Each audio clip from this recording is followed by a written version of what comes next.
Welcome back, everyone, to our event. Very excited to have you back for this event tonight because we have a very special man that I respect very, very highly that I met in 2012, and is Commissioner Brad Rogers, who used to be Sheriff Brad Rogers when I met him in 2012 at the first ever Constitutional Sheriff Peace Officers Association convention with that Sheriff Mack put together. And we had a group that helped him put that together and raised all the money to get the sheriffs there so they didn't have to pay their way. And it was a great event. There were 113 sheriffs there. 3% of the sheriffs in the country were at that event, and it was really a spectacular event. The feeling level with all the sheriffs there, and it was awesome. And they learned what a constitutional sheriffs were. Some of them already knew. Some of them didn't really understand what their role was as far as the Constitution, as well as others.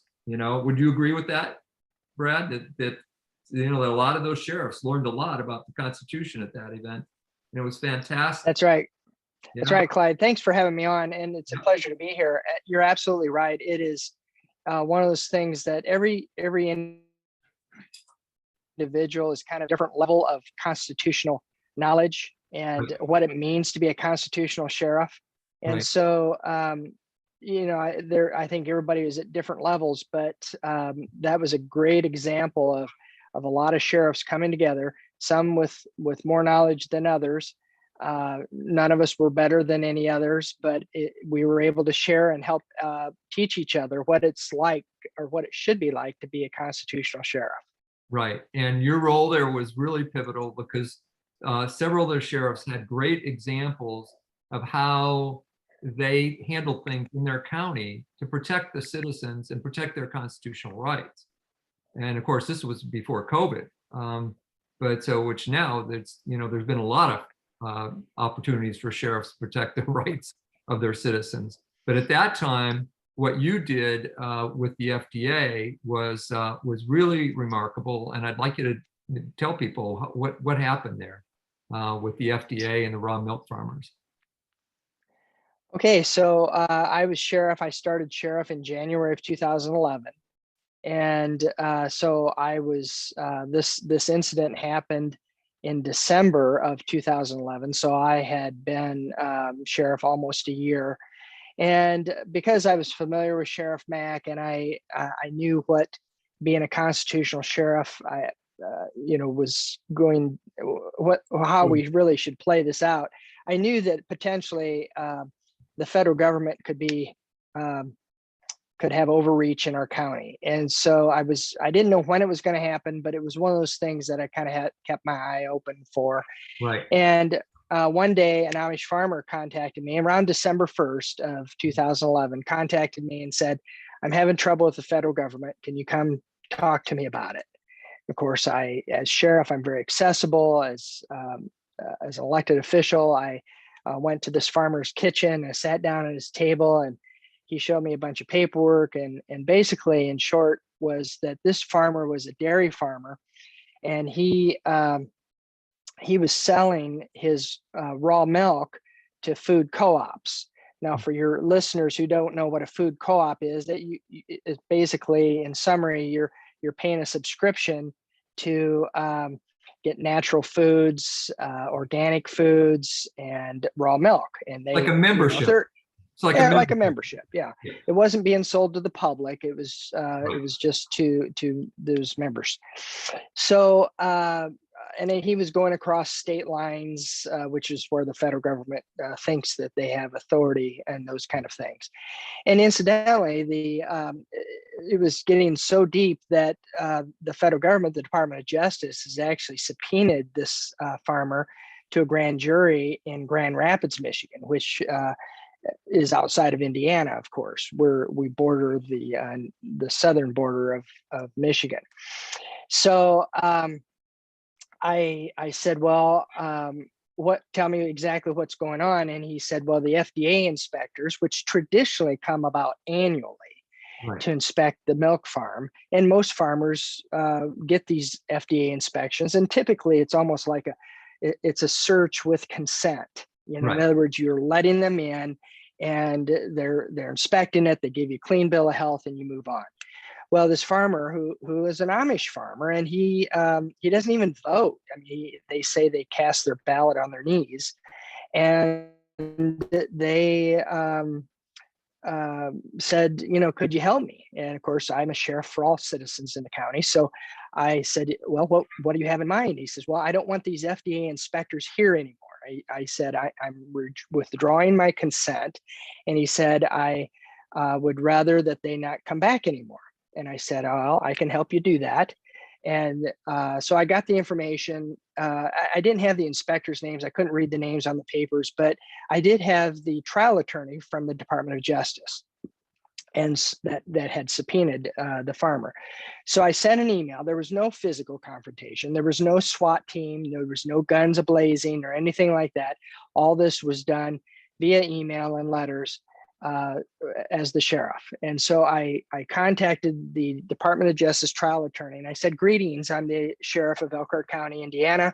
And I wanted to let you know that your Food and Drug Administration agents are coming into inspecting this farm, sometimes as much as every couple of weeks, harassing this farmer, trying to bring him up on charges for distributing raw milk. And he's not violating any state law, and nobody was getting sick. My research of that, obviously, if people were getting sick from this, we probably wouldn't even be talking about this. But he was distributing his raw milk, and he wanted to be left alone. And so I told them, told the Department of Justice, that if any of their agents, the federal agents, return to that farm without a warrant, based on probable cause signed by a judge, I would have them arrested or removed for trespassing. And that sent a fury of activity from the federal government. They didn't take that too kindly. Right. They threatened to incarcerate me up to 3 years. Right. And can you imagine being incarcerated for defending the Constitution? I mean, here's the deal. I was a sheriff. I'm a government agent. I have to abide by the Fourth Amendment myself of unreasonable searches and seizures and getting warrants. So why shouldn't the federal government have to abide by that too? But they use some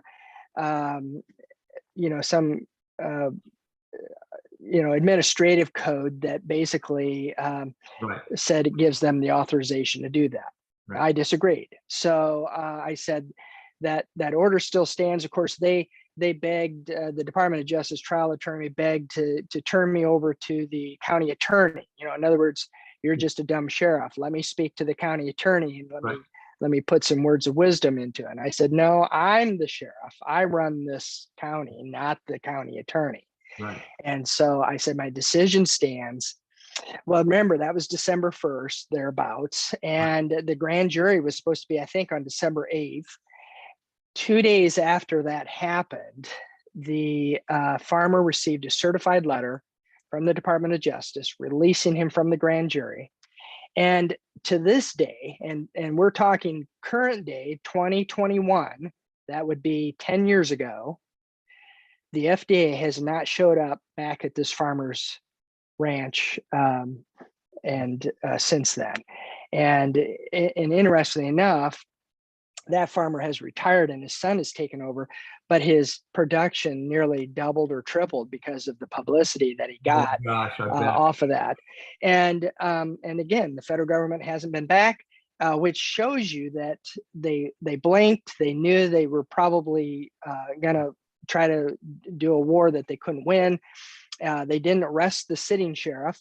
I never went to jail for that. And I believe that they knew that it was not a spark they wanted to light that they couldn't put out anytime soon. So as you know, at the 2012, the CSPOA, the Constitutional Sheriffs and Peace Officers Association, Richard Mack and the association gave me the Interposer of the Year award for that action. And of course, they hailed me as a hero and all that kind of. I'll tell you, even if you search Sheriff Brad Rogers FDA on any search engine, you find that there's a lot of people in the natural food industry that hailed me as a hero. I kind of spurn those things. I was doing my job.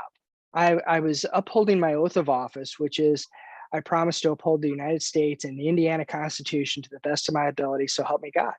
It's not about Yeah.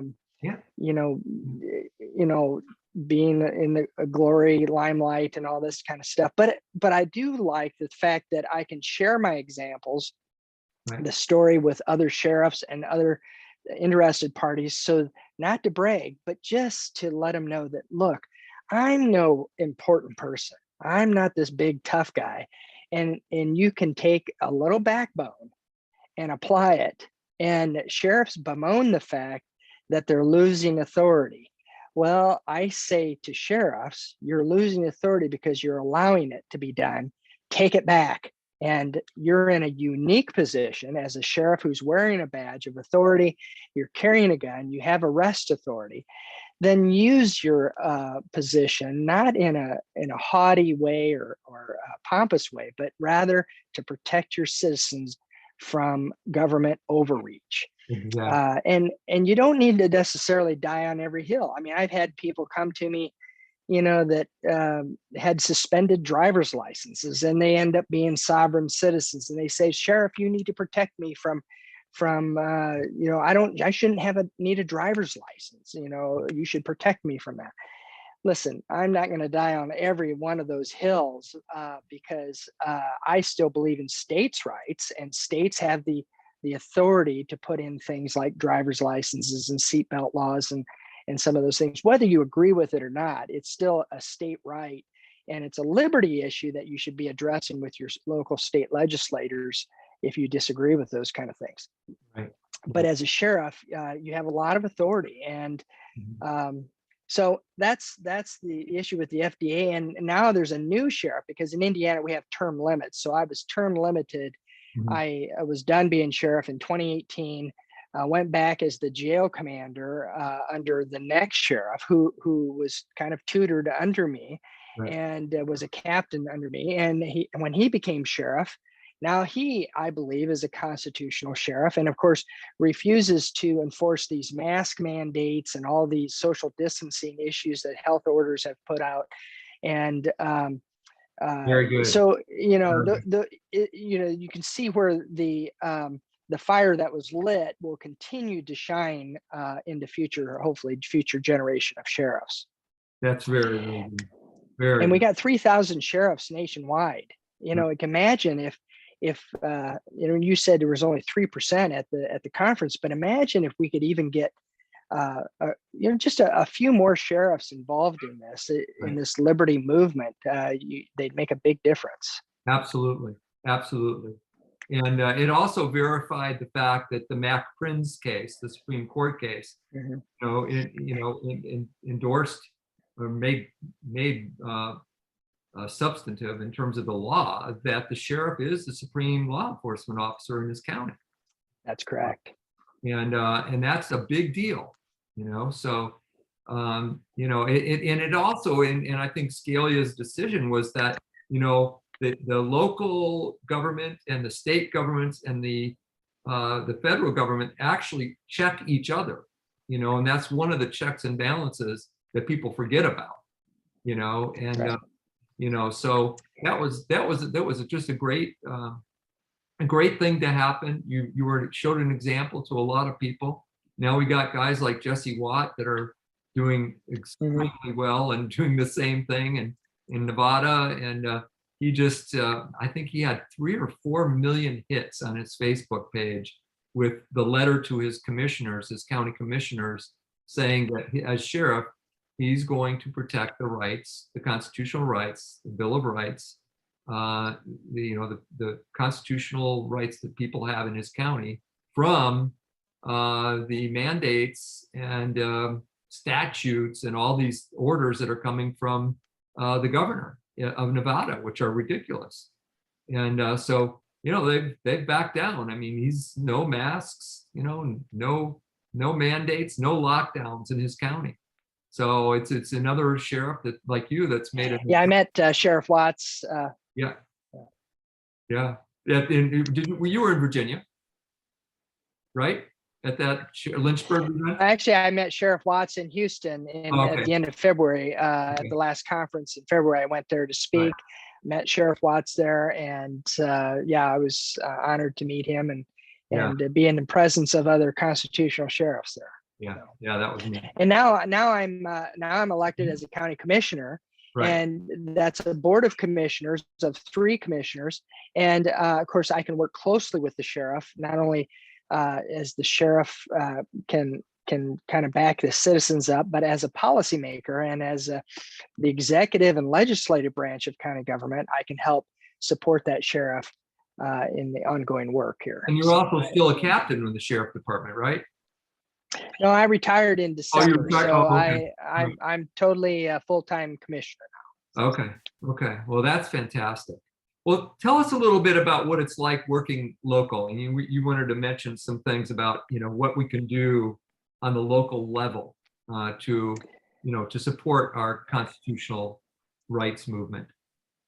Yeah, so we get a little disillusioned by particularly on the federal level, and even President Trump had a ban on bump stocks, executive order, and a lot of people are fretting over President Biden's potential executive orders on guns. And I tell people just to let's calm down. Let's see what happens here. Let's see how this jockeys out, because he may have issued these, but the way they're actually going to be enforced is yet to be seen. And of course, Richard Mack's lawsuit against the federal government shows that the feds cannot corral local law enforcement to do the bidding of a president's executive order. And I was on Fox and Friends back when President Obama was in place, and said that as sheriff, I will not enforce President Obama's executive orders. He never did issue any executive orders on guns, but theoretically they were talking about it. And they said that, what would you do as sheriff? And I said, I wouldn't, I would ignore them, because they have no duty over me, and the president has no duty over any sheriff. What about so it is, but it goes to show you that local politics is where you can defend people's rights oftentimes. Yes. What about the red flag laws?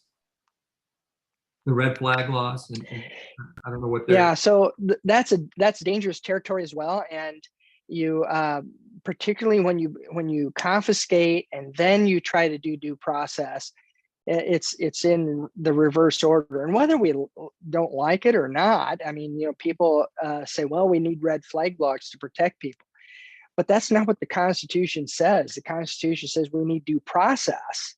Right. And certainly if you have someone that is mental or somehow is a danger to others. I had one situation where it was sheriff, and interestingly enough, this guy was a danger, and we asked this guy and if we could take his guns, for safekeeping and until the court hearing, and he said, sure, take these, because he's a little unstable, and he admitted to that. And then in court he even said, I'm unstable, please dispose of my guns.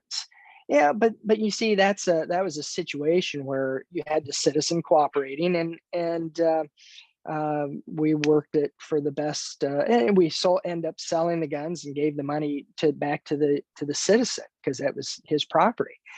But it's these red flag laws are troubling, because we're putting due process at the wrong end of it. I agree. So that's where a sheriff can be instrumental as well. I agree. So, I think that we just need to kind of take a wait and see on these executive orders, but the sheriff, again, can be instrumental in protecting people's rights and not getting involved in enforcing those type of things. And then the county commissioners have a lot of county commissioners throughout this nation have passed resolutions. They called sanctuary city or sanctuary counties.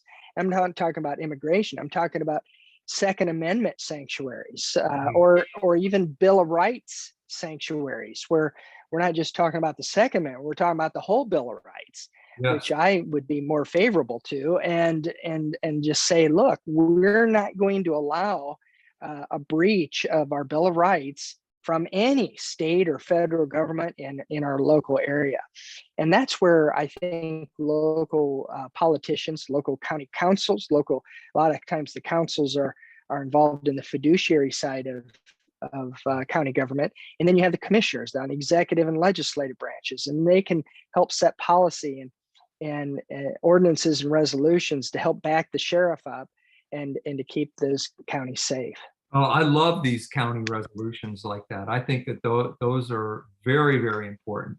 So and again, that's one branch of government checking the other branch, and that was one of the fundamental checks in our Constitution that a lot of people don't talk about it. People talk about the Supreme Court, the legislative, and the executive, but it was very, very clear that the founders intended these other levels of government, local, state, national, to check.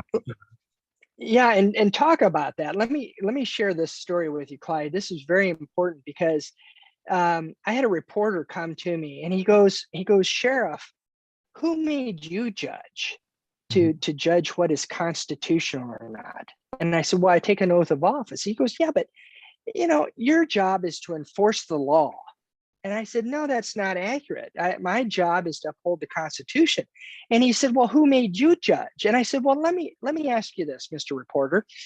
I said, he was for a newspaper. And I said, let's say the Indiana State Legislature created a law today that said that you can't print something in your newspaper, whether it's controversial or not. They just made a law and said you can't print it. And I said, what would you do? And he thought about that and he said, I'd print it anyways. I said, who made you judge? Yeah. You see, we're not supposed to check our mind at the door. So you have three branches of government. You have the executive branch, which is kind of where the sheriff is, and then the legislative, and then the judicial. All those took an oath of office. So sheriffs don't check their mind at the door and say, okay, they passed a law that says now you have to arrest people wearing red sweaters. Well, no, I'm not going to do it, Mr. Legislator. Arrest them yourself, because as a sheriff, I'm going to protect people's constitutional rights. I don't need to wait for it to go to court and let that jockey out. I can make that call by myself. It's kind of like Rosa Parks sitting on a bus. If I'd been that officer going onto that bus, I'd say, Rosa, this is the bravest thing I've ever seen. Come with me. I'll take you home. And blow the bus. So it's one of those types of things that we got to quit checking our mind at the door. We're not law enforcement officers where we're going to just enforce the law. That's the law, man. We got to enforce it. We should be peace officers to protect people's rights.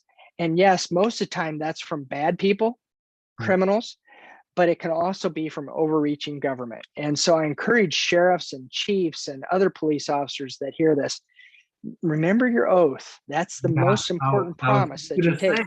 That's the key, isn't it? That oath is really, really important. It really is. And that was part, of the founding of the country, is for everybody in law enforcement and government to take that oath to follow the Constitution. Well, a lot of people, I don't even know if they realize that the Bill of Rights is part of the Constitution. But it is. It's the essential part of the Constitution. Yes. It's the most essential part, in my opinion. And I think for most of the people, and certainly a lot of the founders, the founders that were at that convention, they insisted that we have that Bill of Rights. A lot of them didn't want to have the Bill of Rights, but a lot of them did. And the people definitely wanted that Bill of Rights. Correct. So, and it's a good thing we have it, isn't it? I mean, without it would be things would be a lot worse in this country without that Bill of Rights. And now people need to know that Bill of Rights. They need to know what their rights are. This gets back to another thing is, knowing your rights is extremely important. If you don't know your rights and make sure that, you're having them enforced in your life, you don't have any rights. You got to know your rights, and you got to make sure that they're, put into effect, and, that, you don't let people trample all over them. Otherwise, then it's all gone, So, and there's elected officials that take that oath and they don't even know what they're protecting. they haven't read the Constitution, or they don't even know what's in it. And some of the area parts of the Constitution probably don't apply to sheriffs and police officers because it's got to do with Congress and the president, so on and so forth. But I'm telling you, there's parts, obviously, like the Bill of Rights, that is fundamental to law enforcement and protecting the citizenry of the county. So let's change a little bit of our focus here and talk about what you think with all this COVID, with all the lockdowns, the masking, the social distancing. What do you see happening going forward? Do you see in your county a movement where people are getting tired of this stuff and they have had enough? Yeah. So here in Indiana, we haven't been as bad as some places like Michigan, where they've had total lockdowns. But I've not been in favor of the Republican governor of Indiana.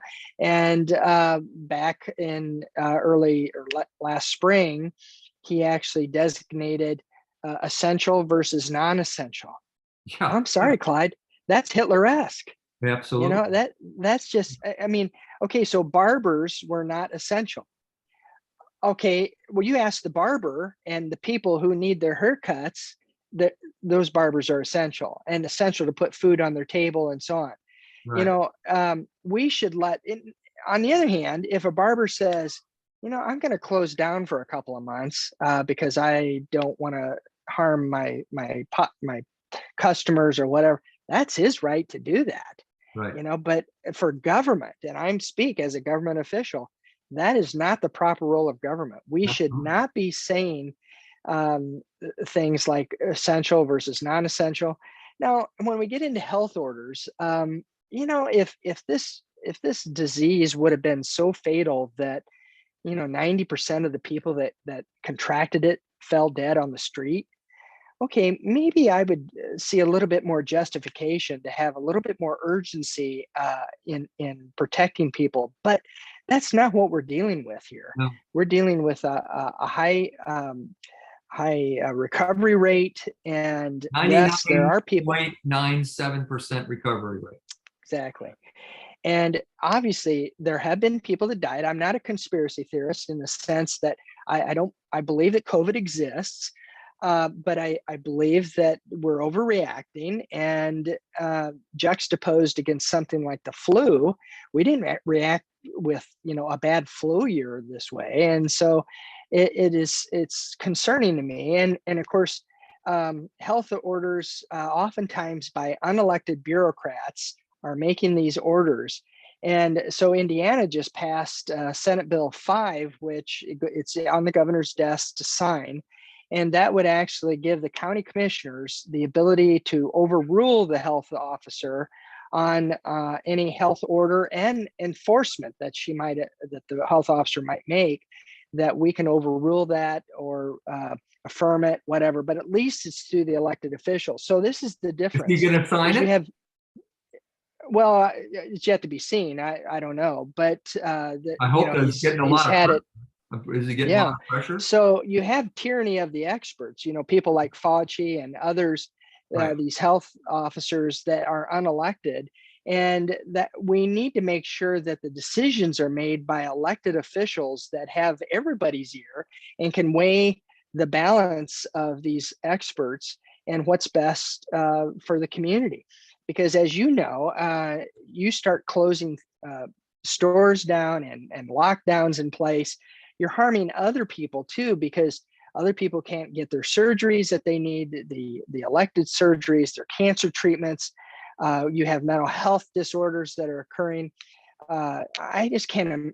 I mean, we still don't know the measure of the damage done by these lockdowns through the summer to people who have other needs.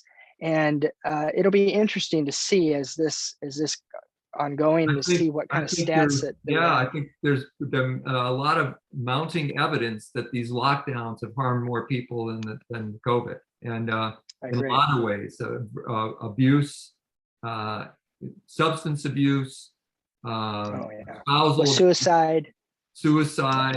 My granddaughter, 12 years old, fainted in the bathroom at school the other day, and it's from wearing that damn mask. You know, it just makes me sick to see these kids being forced to wear these masks. It's horrible for them. There was just a good Stanford study came out in the last couple of days showing that the masks do nothing to stop the spread of the virus, but they have all kinds of negative health repercussions for the people wearing them all day. All these employees who are forced to wear them all day makes me sick, and the kids in the school being forced to wear them. It's just wrong. That should all be stopped. I mean, here we are in Florida, and you know we don't have a mask mandate. You know, thank goodness. Your governor the governor here has done a great job, and no mask mandates. But still, the schools, and I think it's coming from the teachers' unions, are still mandating masks. Yeah, you still have school boards that can make those independent decisions. Yes, yeah. And kids don't even carry this virus. They've pretty well proven that too. So, you know, not only do they not get sick from it, they don't even know they have it if they had it. And you know, it's just ridiculous. It's bad for the kids, bad for the health of everyone. So yeah. Anyway, I hope it's going to be over soon. I mean, you know, it should be. What it is to me is they started out with all this fear. They started out with numbers from the guy in England that is nuts. And, you know, his estimates for how many people were going to die were just made everyone fear, all this fear, and the media pushed it. And so it started that way, and the momentum for all these lockdowns and masking and everything got started. And then I think the bureaucrats love to have that, you know, all of a sudden they have power. Power, as our founders knew, is an addictive drug, isn't it? You've seen this in government. Yes. It's an addictive drug. And that's what's happening. That's what's kept this thing going. It should have been over a long time ago. Don't you think? You agree? I agree. And, you know, again, if you have local elected officials involved, and you're going to have pockets, especially more liberal pockets of communities that go along with this kind of thing. But I think by and large, throughout the United States, you'd see a lot of people limiting these type of orders and limiting these restrictions so that it's not so draconian. So much, so draconian. Thank you. Yeah. Right. Well, any last thoughts that you have on the direction things are going in this country in terms of? Well, I just want to encourage that your listeners to, if you haven't joined the CSPOA, the Constitutional Sheriffs and Peace Officers Association, you don't have to be a police officer. You can be an associate member and support Richard Mack and my education of sheriffs nationwide, and realize that your local sheriff has a lot of authority.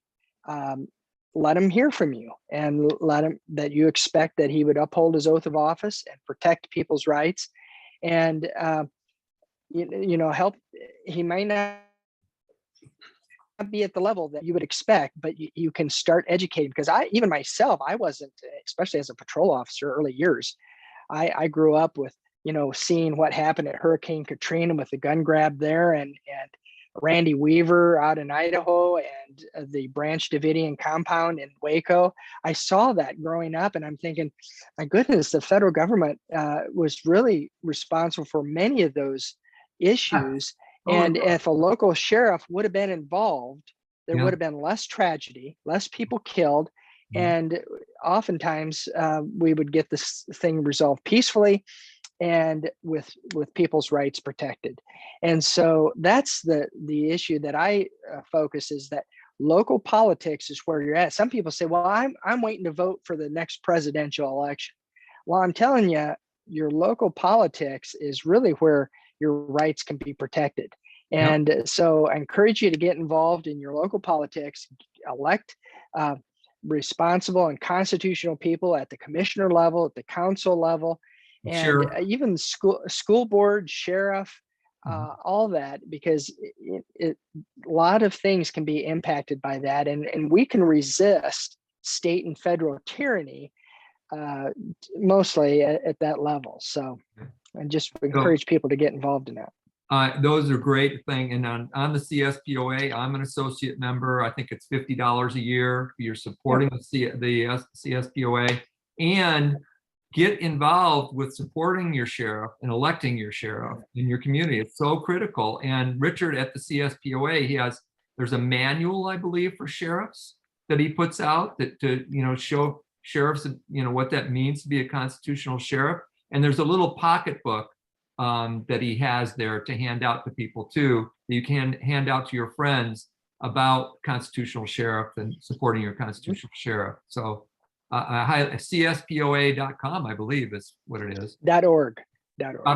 CSPOA.org. So I would go to that website and leave you with that thought, folks. And I hope you enjoyed this. I did. It's always enjoyable to talk to Sheriff Rogers. He's really an example of what you want to see in law enforcement and government. So Brad, how about Governor of Indiana? Huh? A lot of people have encouraged me to. I don't know. We'll see how the Lord leads, but I'm enjoying the county commissioner. I just got elected. I just started January 1st. So I've got a 4-year term. There's no term limits on county commissioner, but I'm learning a lot and learning how I can protect the citizens at a local level here. So we'll see how the Lord leads on that. Maybe we'll see how that goes. In the meantime, I'll continue to support the local sheriff here and hopefully Elkhart County, which really has a low unemployment rate. We have one of the RV capital of the world, Amish community.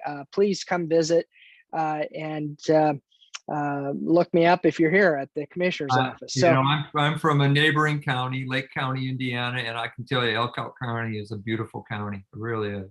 Yeah. Really. Yeah. Clyde, good to be on your show. Thanks so much. And let's do it again sometime. Yes, we will. And thank you everyone for joining us tonight.